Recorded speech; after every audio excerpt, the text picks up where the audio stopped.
Yo les traders, comment ça va aujourd'hui? Donc je refais une petite vidéo là, donc comme tous les jours. Hein. Donc je vais vous parler un peu de la journée d'hier concernant mon trading. Je vous avais fait d'ailleurs sur la dernière vidéo, je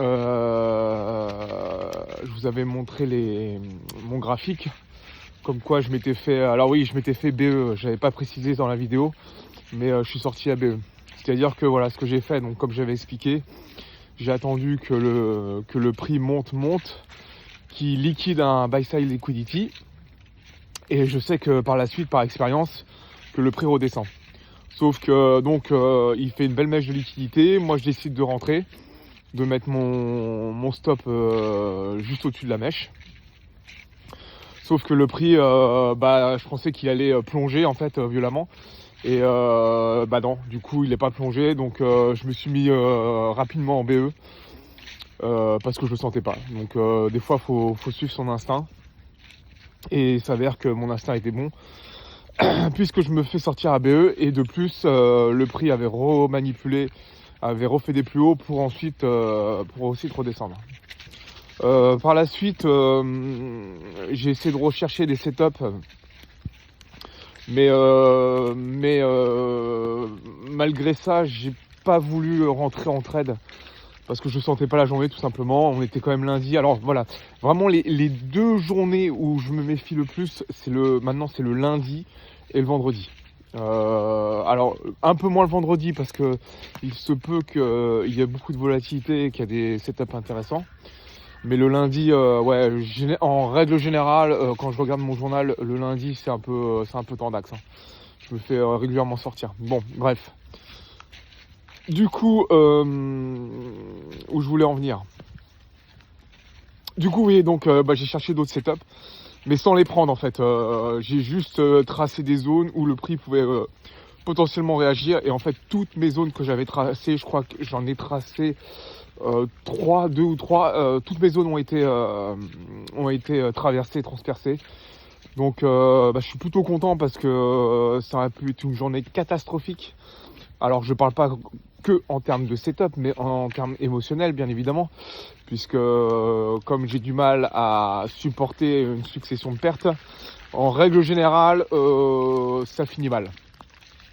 Alors pas tout le temps, attention, hein, mais surtout quand j'ai pas pris de setup depuis longtemps. Après c'est on back dans ma tête quoi. Le souci c'est que je vais prendre plein de trades à l'arrache, je vais faire n'importe quoi en fait. Donc voilà, moi c'est vraiment ces vidéos là que je vous partage. Mais vraiment moi je veux rester pas que sur les gains, mais plus sur les pertes, sur la psychologie. Hein, je précise bien. Hein. C'est vraiment ça, moi le but de ma chaîne. En fait moi je considère ça un peu comme un journal quoi. Donc voilà, c'est vraiment tout ce qui est biais psychologique. Et c'est vrai que moi j'ai l'impression en fait des fois que quand j'ai pas pris de trade depuis longtemps, mais genre 2-3 jours, en fait il y a l'impatience qui ressurgit. Et là aussi je fais n'importe quoi. Donc je vais prendre des setups à l'arrache. Il y a des fois je vais même pas rentrer dans mon plan. Je vais prendre comme j'avais dit, hein, j'envoie le Seigneur, hein, je prends un buy ou un sell et puis on verra ce qu'il advient. Et après ça c'est du casino. Donc en fait voilà, je veux éviter ce genre de comportement. Je sais qu'ils vont réapparaître, hein, ça c'est sûr et certain. Hein. C'est pas des choses qu'on peut retirer comme ça du jour au lendemain. Hein. Il faut juste que dans le temps ce soit espacé. C'est simplement ça en fait. Il faut pas que ça se réitère trop souvent. Mais il va y arriver encore la même chose, hein, et c'est pas grave. Donc en fait, moi ce que je pense aussi, par rapport, je voulais revenir sur les évals. En fait, moi je compare beaucoup ce métier-là à un sport de haut niveau. Alors plusieurs personnes le disent, hein, forcément. Et c'est vrai que c'est un sport de haut niveau. Et moi je fais pas mal de sport. Et en fait, moi je vois ça, les évals, comme un entraînement en fait. C'est plutôt comme un entraînement, comme si vous entraîniez pour un marathon ou une grosse course. Et en fait, ça va être semé d'embûches et d'échecs. Vos entraînements, vous avez un jour où vous allez être bien, un jour où vous allez être moins bien. Et du coup voilà, il faut essayer de transposer ça comme un entraînement en fait, les évals.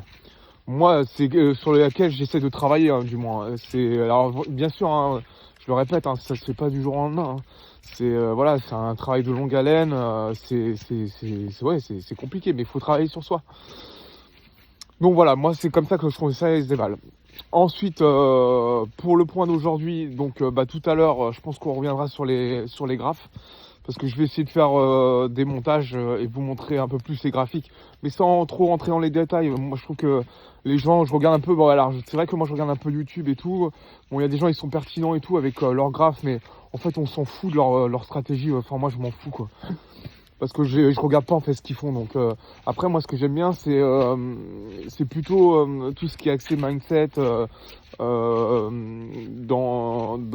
quel état d'esprit les traders sont quand ils prennent un trade. Mais bon, le problème c'est que voilà, c'est que tous les traders, vous voyez sur internet, ils parlent jamais de leurs pertes. Jamais. C'est pour ça que moi je veux faire cette chaîne là pour vraiment parler des échecs quoi. Il faut pas. Tout le monde parle des succès, des machins. Ouais, moi j'ai fait tant, j'ai fait tant de R, tant. On s'en branle en fait. Mais c'est très bien en fait. Non, mais c'est bien. Franchement, c'est bien. Faut pas dénigrer non plus, tu vois. C'est très bien. Mais je pense on passe un peu tout ce qui est, toutes ces psychologies, les SL, tout ça, on n'en parle pas. Et peut-être que plus tard, dans les prochaines vidéos, si un jour j'aurai encore une charge émotionnelle qui fera que je ferai n'importe quoi sur les graphiques, je vous le partagerai. Mais sans problème, hein, je vous le partagerai. Et je pense que même que je ferai une vidéo et je vous montrerai. Il faut. Enfin, je pense il faut montrer ce genre de choses quoi, pour que ça rassure les gens en fait que c'est pas que ce comportement-là, tout le monde passe par là. Tout le monde passe par là. Le mec qui dit que il a zéro SL dans la journée, ou alors qu'il a zéro SL pendant plusieurs temps, moi j'y crois pas. Moi j'y crois pas du tout. Alors qu'il fasse des bonnes journées à chaque fois pendant plusieurs jours, je suis d'accord.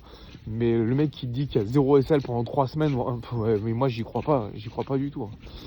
Donc voilà, pour revenir ce matin, donc j'ai analysé comme tous les matins. Bon, le prix a pas mal travaillé hier, mais au final, donc on retourne haussier, hein, bien évidemment. Moi, je vois aujourd'hui un retracement. Donc, j'ai fait une supply, enfin j'ai tracé ma supply, donc une zone de supply où j'attends une distribution. Alors là j'ai mis un ordre limite, comme ça voilà, je laisse le prix, je vais pas rester devant les écrans parce que ça me travaille quand je reste trop devant les écrans, donc je vais m'occuper toute la matinée pour pas rester devant. Et je sais qu'il y a des annonces à 16h, donc soit je vais regarder un peu avant l'ouverture de marché, je pense, où j'en suis, si je me suis fait sortir ou pas. Si je me suis fait sortir, tant pis, on retravaillera cet après-midi, on essaiera de trouver d'autres setups, hein. Et puis sinon, voilà, on verra bien. Et là aussi, ce que je fais maintenant, alors ce que je faisais pas avant, je tenais quand même à le préciser, c'est que je mettais pas de target avant. Alors ça aussi, grosse erreur. Parce que en fait, ce qui se passait, c'est que je me concentrais uniquement sur les points d'entrée, mais pas du tout sur la target, sur le prix où il allait potentiellement aller, quoi. Alors, je le faisais brièvement, mais j'étais pas assez attentif dessus. Et maintenant, il est vrai que je suis plus attentif sur la target, et je trouve que comment dire, ça apporte un plus. Alors il y a des gens qui vont me dire, ah ben oui, mais c'est normal de faire ça. Bah oui, enfin oui, c'est normal, mais bon, chacun réagit comme il doit réagir. Moi j'ai des lacunes à ce niveau-là, je le cache pas, je le dis, je m'en fous, et j'essaie de travailler dessus. Donc bref, maintenant j'essaie de trouver une target en fait. Si j'ai pas de target, pour moi ce sera pas un excellent setup. Donc je sais même pas si ça rentre pas en fait dans mon plan de trading, tout simplement. Et puis je vous tiens au courant pour la suite, parce que là ça fait déjà 9 minutes que je parle. Et puis voilà, je vous dis à tout à l'heure. Ciao. Du coup, je vous retrouve devant les graphiques. Donc, comme je vous avais dit ce matin, j'avais pris une position sur cette supply-là, donc cet order block, qui n'a pas fonctionné. Donc, je me suis fait traverser. Du coup, étant donné de cette perte, j'ai préféré attendre le début d'après-midi. Du coup, en début d'après-midi, j'avais donc changé mon biais puisque je m'étais fait traverser, donc la structure avait été cassée. Et là, je retrouve un petit order block en 5 minutes. Alors au début, je l'avais pris en 1 minute. Alors il faut savoir que le 1 minute, c'est pas très pertinent. La plupart du temps, en fait, maintenant, je prends des setups soit en 5 minutes, soit en 15 minutes. C'est les deux unités dedans, pour moi, qui sont les plus pertinentes. Du coup, donc je vous explique. Moi, j'avais pris sur 1 minute.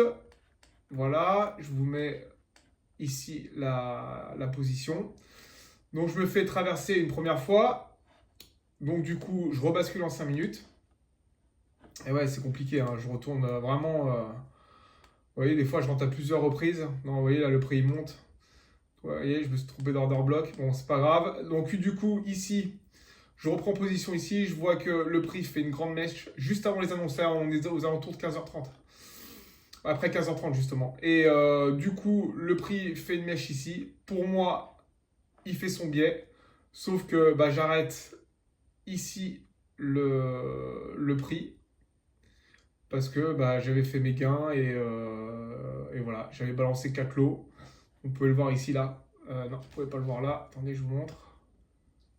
Ça, il n'y a pas de langue de bois. Hop là. On va zoomer. Hop. Ça marche pas, ça?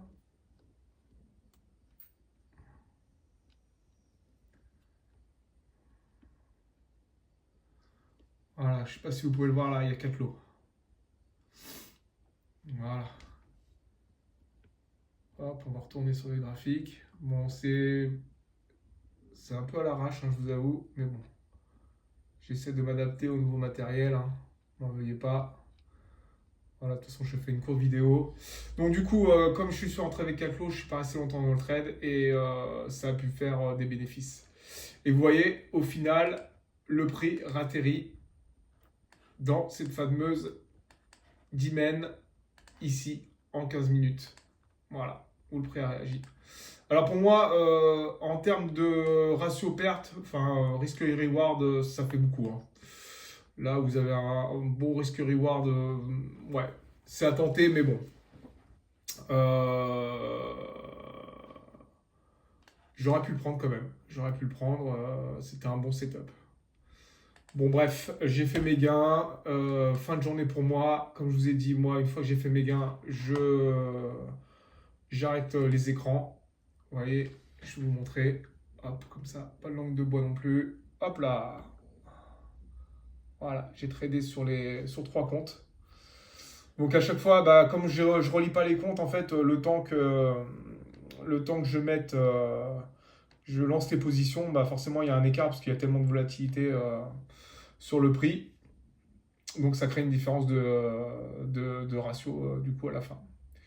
Bon bah voilà, je vous laisse sur cette vidéo-là. Bah, je vous dis à demain et faites attention à vos sous.